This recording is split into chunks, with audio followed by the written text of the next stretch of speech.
Hi everyone, and welcome to part 2 of my video on the screen's first superstar, Rudolph Valentino. In this part 2 video, we're going to talk about his meteoric rise to fame, his disastrous relationships, and his untimely death. Though his personal life was in a kind of a shambles, he continued to make classic silent films that are still held up today as standards, such as Camille, The Sheik, Son of the Sheik, and the movie Blood and Sand, which would be redone in the 40s with Rita Hayworth and Tyrone Power. But I believe that the original Blood and Sand is actually the superior film.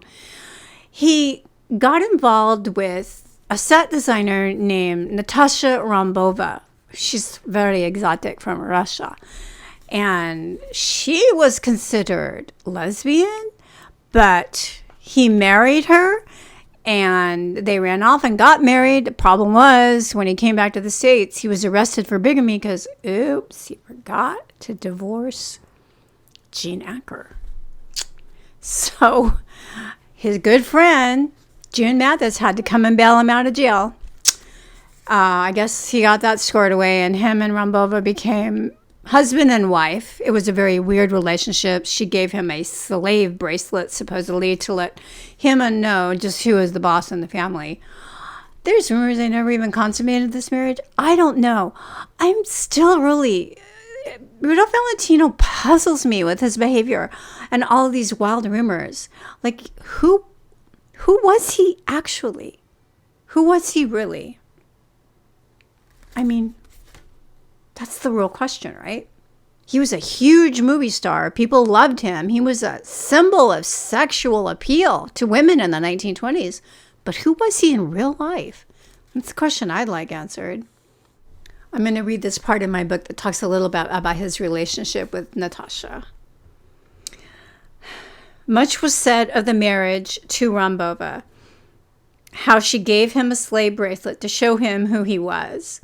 She had many public lesbian and heterosexual affairs, and some saw theirs as a purely lavender marriage, or that's like the type of marriage between two homosexuals who are trying to cover up their lifestyle. But I don't think this was what it was, not for Rudolph anyway. It's amazing to ponder what went on behind that bedroom door. Extremely possessive. She controlled nearly all aspects of his life and career and alienated him from the studio and his friends. Her unfortunate picks for his film projects resulted in the worst of his career. So he had this chain of amazing films. But then when he was married to Rambova, he made several bad choices, and these included A Sainted Devil, Cobra, and Monsieur Beaucaire. As I recall, Monsieur Beaucaire was particularly bad because he had to wear this really effeminate French revolutionary time period clothing. It made him look ridiculous, and people picked up on it. His fans didn't like it, and the press was merciless regarding it. And everybody thought, oh, okay, he's that's it for him. His career is probably going to be over now. So the marriage, of course, crumbled. She had an affair on him, and brokenhearted, they separated. And so Rudolph Valentino, after his wife ditched him and obtained a divorce in France, moved into a beautiful mansion in the Hollywood Hills, a legendary mansion, actually. It was called Falcon's Lair. He bought this mansion, a beautiful neo-Spanish masterpiece with tiled floors, perfect for tangoing, and views forever. And he bought this mansion with hopes of winning Rambova back, but it didn't work. So he moved on. And once he ditched Rambova and for good, he began making better choices in films. And these choices included The Eagle, which was very successful, and Son of the Sheik, which was sequel to The Sheik, his most famous and most successful film. And this was also hugely successful. These films were made in 1926.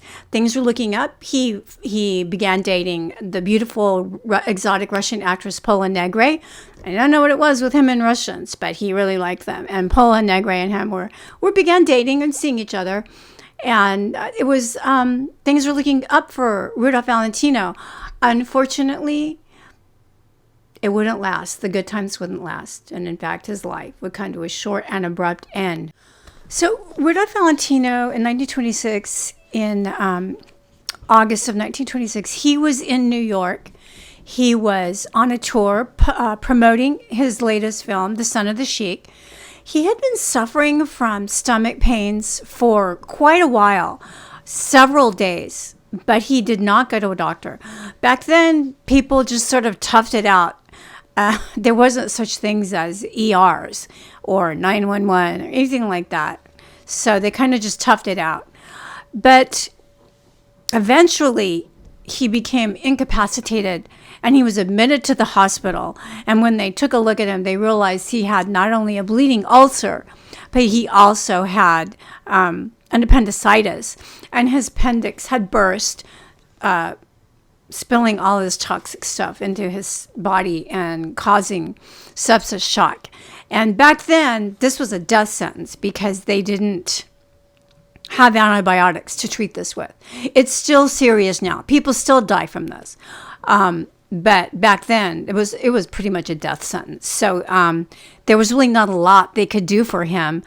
He began to suffer pleuritis of the lungs and have difficulty breathing. And all they could do was really sit back there and watch this dumpster fire happen with his body. And one by one, his organs began to shut down. But they never told him he was dying.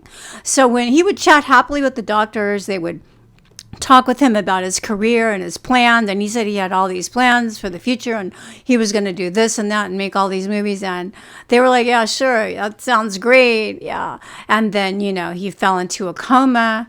And on August 23rd, 1926, he died without ever regaining consciousness. He was only 31 years old. Again, I was going to say this was a large shock to people. The movie-going audience was just like, what do you mean, Rudolph Valentino? This would be akin to Brad Pitt dying all of a sudden, of a brain hemorrhage or something. I mean, people freaked out. They were really shocked. And because he died in New York, like I told you, there's the famous Campbell's Funeral Home in New York. They handled all the wealthy people. Why did they do that? Because the very first famous wealthy person that they handled was Rudolph Valentino. He was the first one to use Campbell services, who was extremely well known. And they held a viewing, or they called it a beer, at this funeral home for him, and people were lined up for hours and hours around the block to view his body. I'm going to read a little bit in my book about this. Normally, the story would end here, but this is Valentino. He was so popular, his death so sudden and unexpected, that the world went a little nuts for a few days during the two elaborate funerals. An estimated 100,000, this is in 1926, an estimated 100,000 people lined the streets of New York on August 24th to get a glimpse of his coffin. Fans broke windows and vandalized property in order to, quote, pay their respects, unquote. An all-out riot ensued, and 100 mounted police were called to restore order. To top it all off was the sublime performance of Pola Negre. She had barely known him, okay? Swathed from head to toe in black crepe, swooning over his coffin multiple times, always in front of the cameras. Afterwards, the show of shows, his body was sent west on a train to Hollywood, where another more dignified, okay, it's weird that New York would have the crazy funeral and Hollywood had the more dignified funeral, okay? But because he died so suddenly, he didn't have a burial plot or anything. So June Mathis had bought a plot for herself in the now, it was called Hollywood Cemetery at that time, I think, and now it's called Hollywood Forever, at the Cathedral Mausoleum. I've been there, and I've taken pictures of it, and I have a video on this, actually. If you want to go look at the video on Famous Hollywood Graves, it's there. Anyway, she gave him her plot. I mean, he didn't have one himself. And then tragically, like I think just a year later or so, she died very young, and she's buried on the other side of him in this vault, interned, I should say, not buried, interned in this vault. And so I think there was a mysterious lady in black that came to the funeral. Nobody really knew who she was, though. I guess they kind of assumed maybe it was Paula Negri. I don't know. And then every year after that, on the anniversary of his death, a lady in black supposedly visits his resting place. Interestingly, also, they have something called the Valentino Memorial Service every year at Hollywood Forever. I have been to this ceremony more than once. It's very interesting. They always hire an old actress to come and play the part of the lady in black, and she goes and she puts flowers on, by the internment, and it's interesting, and I like it, but they don't really talk much about Valentino. They do other things. They talk about other things. It's not really about Rudolph Valentino. It's about people coming and dressing up and, going and making this little show. But it's interesting, and they still remember Rudolph Valentino to this day. So I kind of like that. So my question stands, do you remember Rudolph Valentino? Do you know who this guy was? Because he made a huge deal so many years ago, 100 years ago. 100 years ago. Oh my God. Next year will be 100 years since he died. So, all right. That does it for today, for this week's Star of the Week. Also, please comment as to who you'd like to see be on the Star of the Week down below. I'm very interested. I will take all of your suggestions. Usually I do a star whose death is on that week, whose death anniversary is on the week that I'm doing. But I'm open to all possibilities.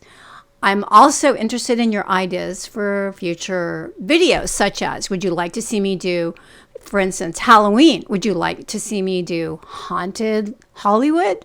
The ghosts of Hollywood. I could do that easily. I could even do a video of that and do locations for that. So please let me know. And thank you so much for tuning in. Please like, subscribe, and interact with the page. Leave a nice comment, not a disrespectful comment, not an ugly comment, just a nice, or just a comment, something that maybe people don't know about. That would be great. And I will see you all next week. Please remember, Rudolph Valentino is in my book. I have 3 books. This one, Tragic Hollywood, Beautiful, Glamorous, and Dead. That's the first book. Tragic Hollywood, Beautiful, Glamorous, and Still Dead. And my novel, Goodbye, Angel, Goodbye. There's a link to buying these books on Amazon in the description of the channel if you are interested. Thank you so much, and I'll see you next week.